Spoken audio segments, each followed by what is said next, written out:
तो हेलो सबको। आज हम बात करेंगे बुद्धिज्म के बारे में। चलो शुरू करते हैं। बुद्धिज्म शुरू हुआ था गौतम बुद्ध जी से, यानी कि सिद्धार्थ से। उनका पहले का नाम सिद्धार्थ था। उनका जन्म 563 बीसी में शाक्या क्लैन की रॉयल फैमिली में हुआ था।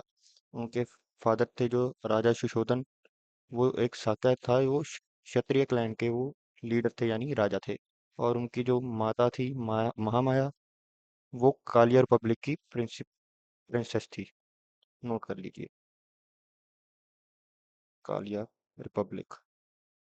और इनके जो माता थे वो इनके जन्म के हफ्ते 7 दिन के बीच में ही उनकी डेथ हो गई थी। और इनको पाला था महाप्रजापति गौतमी जी ने, जो कि इनके रिश्ते में आंटी लगते थे। इन्होंने ही इनको पाला था और यही महात्मा बुद्ध के पहले वुमेन डिसिपल बने थे। जैसे कि आपको पता ही है, गौतम बुद्ध जी थे वो बहुत ही अमीर खानदान से थे। और जब भी वह थोड़े से बड़े हुए, उनके घर में आए कुछ साधु, यानी कि संत। उन्होंने इनके फादर को कहा, सुशोधन जी को, कि आपका बेटा या तो बड़ा होकर बहुत ही अच्छा राजा बनेगा या तो फिर संत बनेगा। और इनके पिताजी तो चाहते थे कि इनका बेटा सिर्फ बड़ा होकर राजा ही बने। वो बिल्कुल नहीं चाहते थे कि उनका बेटा संत बने। इसलिए उन्होंने अपने मंत्रियों से सलाह लेने की कोशिश की। कोई मंत्री कुछ कहता था, कोई मंत्री कुछ कहता था। पहले मंत्रियों ने सलाह दी कि आप इनके सामने सुंदर सुंदर लड़कियों का डांस कराएं, नृत्य कराएं अपने कोर्ट में। जब वह आएंगे इनका मन बहलेगा, क्योंकि इनकी उम्र ही ऐसी है। और उस डांस का, यानी वो नृत्य का, कोर्ट में इनके ऊपर कुछ भी असर नहीं हुआ। वह सिर झुकाकर कोर्ट में बैठे रहते थे। और उनकी यह तरकीब भी फेल हो गई।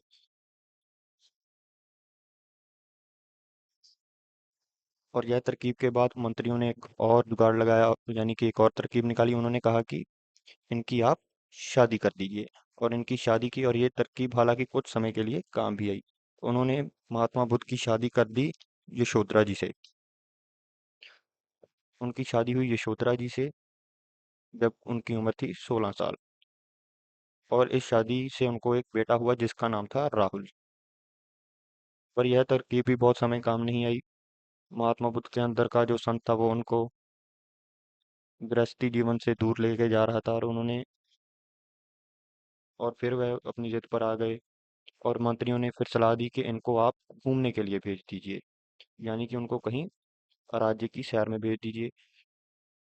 और मंत्रियों की ये सलाह देखकर उनके पिताजी ने एक बहुत अच्छा सा चैटियर मंगाया, जिसका नाम था चना। जिसको कि आप इस पिक्चर में देख सकते हैं, महात्मा बुद्ध जी के साथ जो है वो है, इसका नाम है चना। एक चार्टियर मंगाया था। और उस चार्टियर के साथ वो घूमने गए और उन्होंने 4 चीजें देखी, जिसको फोर साइट्स कहा जाता है। पहले आप उनका नाम नोट कर लीजिए। जो चार्टियर था, चार्टियर का नाम था चना। और जिस घोड़े को वह लेके गए थे, यानी कि हॉर्स, उस घोड़े का नाम था कटक। वो रथ पे अपने राज्य में घूमने के लिए निकले।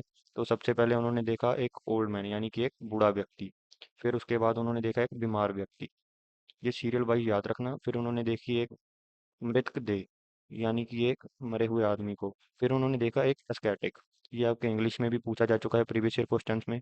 और एस्केटिक का मतलब होता है साधु, जो कि आम दुनियावी जीवन को छोड़ चुका हो और जंगलों में या अन्य जगह पे तपस्या कर रहा हो। और ये 4 जगह से घूमने के बाद उन्होंने अपना मन बना लिया कि वह घर छोड़ देंगे। और महात्मा बुद्ध जी ने अपना जो एस्केटिक जीवन था, महात्मा बुद्ध की एस, एस्केटिक लाइफ एस्केटिक लाइफ जो थी, वो उन्होंने शुरू की जब वह 29 वर्ष के थे। और 29 वर्ष में, और इस चीज को कहा जाता है, जब उन्होंने घर छोड़ा, इस चीज को महावृषक्रमण कहा गया है बुद्ध धर्म में। और बुद्ध धर्म में हर चीज को एक ना एक साइन से दर्शाया गया है, जो कि आप इस टेबल में देख सकते हैं। जैसे कि जब उनका, महात्मा बुद्ध का जन्म हुआ, उसको इन्होंने लोटस और बुल के साइन से दर्शाया, महापरिष्क्रमण। जब उन्होंने अपना घर छोड़ा, उसको हॉर्स के, यानी कि घोड़े के सिंबल से दर्शाया है। एनलाइटमेंट, यानी कि जब उनको ज्ञान प्राप्ति हुई, ज्ञान प्राप्ति को एक बोधि ट्री का सिंबल दिया गया है। बोधि ट्री जिसके पास उनको एनलाइटमेंट, यानी कि ज्ञान की प्राप्ति हुई थी, और उसको एक सिंबल दिया गया है बोधि ट्री का, क्योंकि इनको एक पीपल के पेड़ के नीचे ही ज्ञान की प्राप्ति हुई थी। और फर्स्ट सरमन, यानी कि पहला ज्ञान, उसको व्हील, यानी कि चक्का और डेथ को स्टूपा से दर्शाया गया है। और जब उन्होंने 29 साल की उम्र में अपना घर छोड़ा, इसको महापरिश्रमण कहा गया है। ये डेट, ये जो एज है ये भी इम्पोर्टेंट है। और जब इन्होंने अपना घर छोड़ा, ये जब इन्होंने अपना घर छोड़ा, ये वहां से आए एक जगह पे जहाँ पे इन्होंने 7 दिन बिताए। इन्होंने अपने यानी कि ऑस्केटिक लाइफ यानी कि संन्यास के पहले 7 दिन बिताए अनुप्रिय गार्डन में। और ये अनुप्रिय गार्डन एक आमों का बाग था, मैंगो गार्डन। और ये 7 दिन इन्होंने अपने वहाँ पे बिताए। फिर ये थोड़ी आगे आए, वहाँ पे इन्होंने यानी कि इंडिया की तरफ वैशाली में, और वैशाली में इनको एक संत मिले जो कि इनके फर्स्ट टीचर थे, अलार कलाम। और अलार कलाम जी थे, ये इनके फर्स्ट टीचर थे। और इनसे इन्होंने सवाल किए कि कैसे ज्ञान प्राप्ति हो सकती है और मैं कैसे जीवन के झंझटों से मुक्ति पा सकता हूँ, ये वगैरह सब कुछ। अलार कलाम जी ने इनको काफ़ी चीज़ें बताई कि तुम ऐसे करो ऐसे करो। पर वह इनके पास थोड़ा समय ही रहे और इनको इनसे कुछ ऐसा खास नहीं मिला। तब ये थोड़ी आगे आ गई राजगिरी में। और राजगिरी में इनको इनके परमानेंट गुरु मिले, जिनसे इन्होंने मेडिटेशन करना सीखा और सब चीज़ों का इनको पता चला। वो थे रुद्रा करमपूत। इनको इनका परमानेंट गुरु भी कहा गया है, ये नाम याद रखिएगा। रुद्र करमपूत जी से इन्होंने ज्ञान लिया। रुद्र करमपूत जी ने इनको बताया कि किसी से भी तुम ज्ञान की प्राप्ति नहीं कर सकते, तुम्हें खुद मेडिटेशन करके सभी ज्ञान की प्राप्ति करनी होगी। फिर उसके बाद ये निकल पड़े ज्ञान प्राप्ति के लिए, मेडिटेशन करने के लिए। और हाँ, जब इनको ज्ञान प्राप्ति हुई, एनलाइटमेंट, एक इनको एनलाइटमेंट हुई थी, वो थी पूर्णिमा के दिन। और फिर ज्ञान प्राप्ति के बाद ये वहाँ से आए।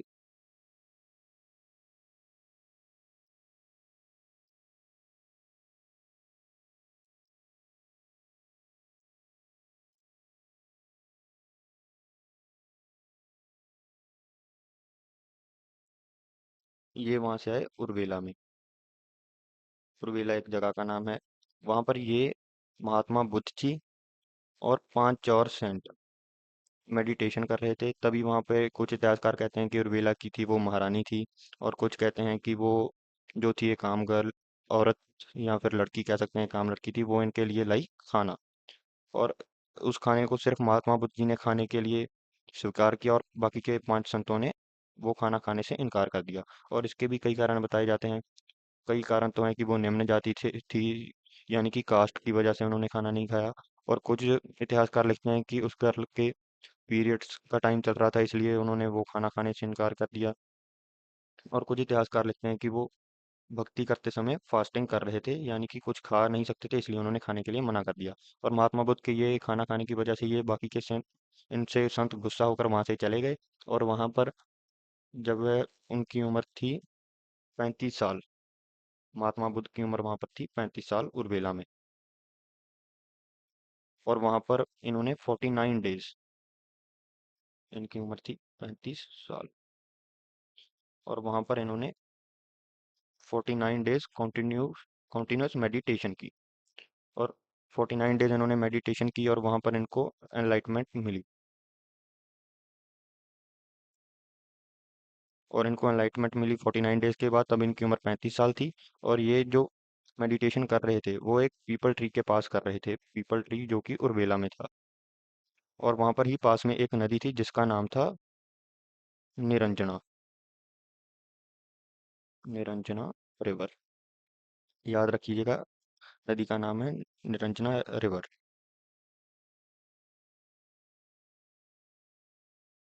देखिए जैसे कि यहाँ पीपीटी में भी लिखा है, 29 साल की उम्र में उन्होंने अपना घर छोड़ा। 49 डेज की मेडिटेशन के बाद उनको एनलाइटमेंट मिली। और जी हाँ, याद रखिए, इन्होंने एनलाइटमेंट मिलने के बाद अपना फर्स्ट सरमन यानी कि पहला ज्ञान उन्हीं 5 संतों को दिया था जो इनको वहां पर छोड़ आए थे कि उन्होंने खाना खा लिया था। और 1483 बीसी में 80 साल की उम्र में उनका जो था देहांत हो गया था। अब मैं आपको बुद्धिज्म के रिलेटेड कुछ और अलग चीज़ें बताता हूँ, जैसे कि टीचिंग्स।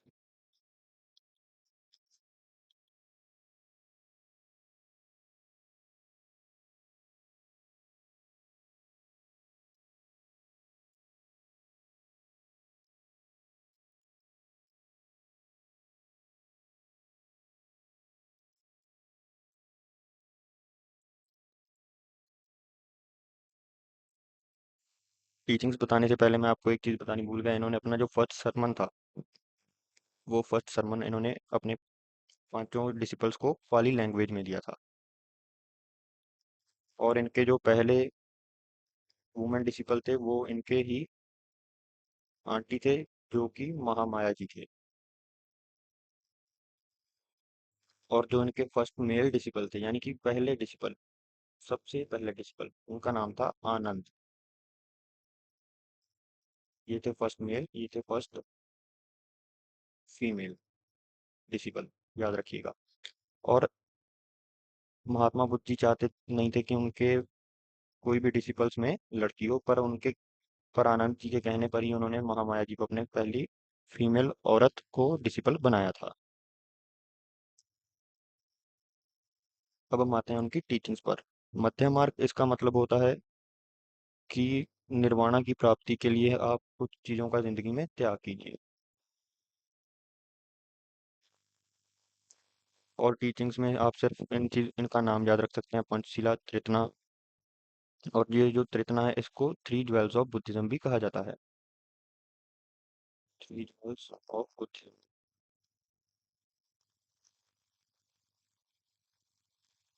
जो बुद्धिज्म भी कहा जाता है। और फोर नोबल ट्रुथ्स, यानी कि चार सच्चाइयाँ थी। और एट नोबल पाथ्स हैं, इनको मैं आपको थोड़ा सा ब्रीफ में बताऊंगा। ये जो एट नोबल पाथ्स हैं वो बहुत ही ज़्यादा इंपॉर्टेंट हैं आपके एग्जाम पॉइंट ऑफ व्यू से। और इनको मैं नीचे नेक्स्ट स्लाइड में लिखने वाला हूँ। एट नोबल पाथ्स जो हैं वो हैं: right view, right resolve, right speech, right action, right livelihood, right effort, right concentration, और राइट माइंडफुलनेस। राइट व्यू का मतलब है कि अच्छी चीज़ें देखना। और राइट रिजॉल्व, राइट स्पीच यानी अच्छी चीज़ें बोलना, अच्छे राइट एक्शन यानी अच्छा एक्शन करना, राइट लाइवलीहुड की ठीक तरीके से जीना, अपना गृह गृहस्थी जीवन अगर कोई जी रहा है। और राइट एफर्ट यानी कि अच्छी चीज़ें करना, कंसंट्रेशन यानी ध्यान लगाना, माइंडफुलनेस की दिमाग में अच्छी चीज़ें लाना, और नेगेटिविटी को ज़्यादा से ज़्यादा दूर रखना। और जो थ्री ज्वेल्स हैं यानी त्रितना, इसमें तीन चीज़ें आती हैं: द बुद्धा, द धामा, द सांगा। ये याद रखना। और फिर हम आते हैं थ्री पिटिकास पिटिकास में, जो कि बुद्धिज्म का लिटरेचर है, यानी कि ग्रंथ हैं जिनमें इनका ज्ञान लिखा हुआ है। जो सबसे पहले बुद्धिस्ट टेक्स्ट थे, वो इंडो आर्यन लैंग्वेजेस में थे, और उनको गंधारी और पाली लैंग्वेज में पहले लिखा गया था सबसे पहले। किस लैंग्वेज में? पाली और गंधारी। सबसे पहले ज़्यादातर इनको वर्बली आगे पास किया जाता है, तो है जनरेशन में, जनरेशनली आगे आगे, जैसे पीढ़ी दर पीढ़ी आगे अपने बच्चों को, फिर उनके बच्चों को। इसमें ज़्यादातर लिखा होता।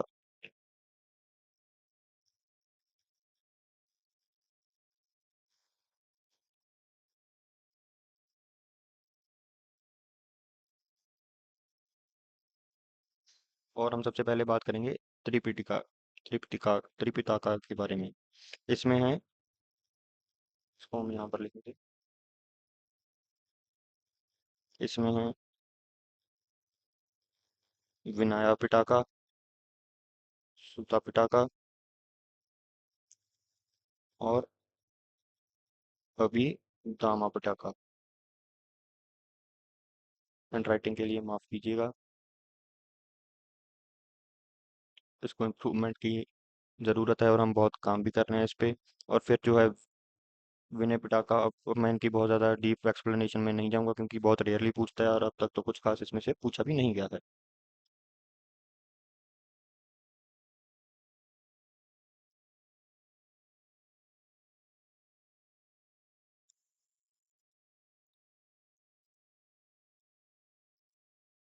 अब हम बात करेंगे मीटिंग्स की, जो कि महात्मा बुद्ध के बाद बुद्धिज्म को आगे बढ़ाने के बारे में और उसके बारे में लिखा गया है, जो कि मीटिंग्स हुई थी।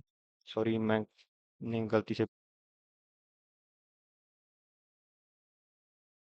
और अब हम बात करेंगे मीटिंग्स के बारे में, जो कि महात्मा बुद्ध के बाद हुई थी मीटिंग्स, और जिसमें ये बुद्धिज्म के बारे में डिस्कस किया था कुछ स्कॉलर्स ने बुद्धिज्म के, और कि अब हम आगे बुद्धिज्म धर्म को कैसे उसके बारे में आगे बढ़ाने के बारे में सोचें। जो फर्स्ट काउंसिल थी वो 483 बीसी में हुई थी। हुई कहाँ थी? राजा गृहा में। और इसके जो प्रेसिडेंट थे वो थे महाकश्यप। और इसके जो पेट्रोनाइज्ड थे, पेट्रोनाइज्ड मतलब जिन्होंने इसको स्पॉन्सर किया है। और सेकंड बुद्धिस्ट काउंसिल हुई थी 483 बीसी यानी वैशाली में। और इसके जो पेट्रोनाइज्ड थे वो थे कालाशोका, और प्रेसिडेंट थे साबाकामी। और थर्ड काउंसिल 250 बीसी में पाटलिपुत्र में। और इसके जो पेट्रोनाइट्स थे, यानी जिन्होंने इस मीटिंग को स्पॉन्सर किया था, वो थे सम्राट अशोका। और इनसे जुड़ी हुई एक बात और आप याद रखना, कि इन्होंने श्रीनगर का नाम रखा था, श्रीनगर शहर इन्होंने बसाया था। और इसके जो प्रेसिडेंट थे वो थे मोगलीपुता टीसा। और जो फोर्थ काउंसिल थी वो बहुत ही लेट हुई थी। ये देखिए, ये टाइमिंग है 250 बीसी की, और ये है 72 एडी की। ये हुई थी कश्मीर में। इसको इसके पेट्रोनाइज थे कनिष्का, और इसके प्रेसिडेंट थे वासुमित्रा, और वाइस प्रेसिडेंट थे अशफाक घोषा।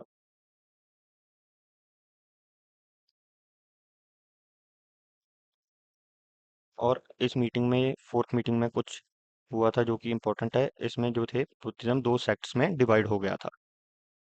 एक सेक्ट का नाम था महायाना, और दूसरे सेक्ट का नाम था हिनायाना। और थर्ड काउंसिल में जो थे हमारे, इन्होंने बुद्धिस्ट मिशनरी को अलग अलग देशों में भेज दिया था धर्म प्रचार के लिए। यानी इसमें हुई थी मॉन्क्स की माइग्रेशन, जिससे उन्होंने अलग अलग देशों में जाकर बुद्धिज्म के बारे में सबको बताया था, और काफ़ी लोगों को कन्वर्ट भी किया था। और इस और सेकंड काउंसिल में क्या हुआ था, इसमें कुछ इसमें डिवीजन हुई थी दो सेक्ट्स की, जो थे स्त्रावरी दानाज और महासांगिका।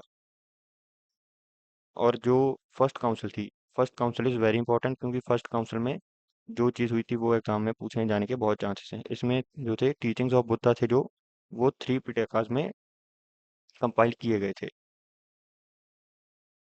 इसके बाद डिसीजन लिया गया था और उनको रिटन फॉर्म में कंपाइल किया गया था,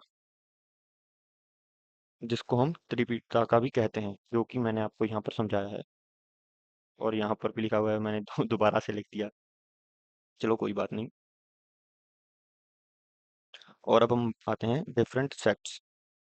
इनको हम डिफरेंट स्कूल्स भी कह सकते हैं, या डिफरेंट जिनमें बुद्ध धर्म बांटा जा चुका है, या आइडियोलॉजीज का जरा सा डिफरेंस है, वो भी कह सकते हैं। ये जो महायान है, ये एक संस्कृत का शब्द है, जिसका मतलब है ग्रेट व्हीकल। ये एक संस्कृत का शब्द है, नोट कर लीजिएगा प्लीज। और महाना, और ये लोग मेनली आइडल वर्शिप करते हैं बुद्धा की। मैं सिर्फ आपको मेन मेन चीजें बताऊंगा। और हिनाया, इसका मतलब है laser vehicle.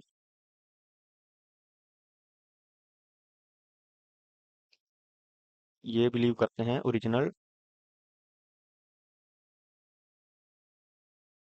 Teachings of Buddha, यानी कि ये भगवान बुद्ध की ओरिजिनल टीचिंग्स में ही बिलीव करते हैं। और जो ये थेरावाड़ा है, थेरावाड़ा, ये सबसे ज़्यादा एंशियंट ब्रांच है बुद्धिज्म की, मोस्ट एंशियंट ब्रांच, यानी कि सबसे पुरानी जो आज तक चल रही है।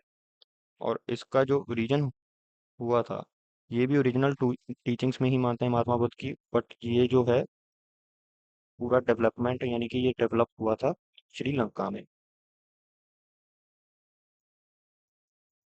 और ये जो विजयना है, इसका मतलब है व्हीकल ऑफ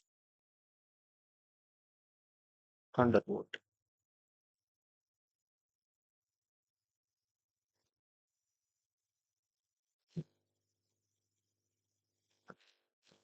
और इसको एक और चीज के नाम से भी बहुत प्रसिद्ध जाना जाता है, इसको कहा जाता है तांत्रिक ऑफ बुद्धिज्म। तांत्रिक को आप तांत्रिक तो आप सबको पता ही होगा, इसको तांत्रिक ऑफ बुद्धिज्म भी कहा जाता है।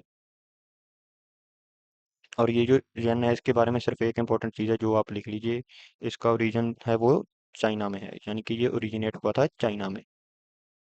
और इसके बारे में मैं आपको बता दूं कि ये ओरिजिनेट हुआ था टांग डायनेस्टी के समय में, और Chan school of Chinese Buddhism, and इसको बाद में और स्कूलों में डेवलप किया गया, and later it was spread into Japan. और जापान में ये स्प्रेड हुआ था 7th सेंचुरी के आसपास।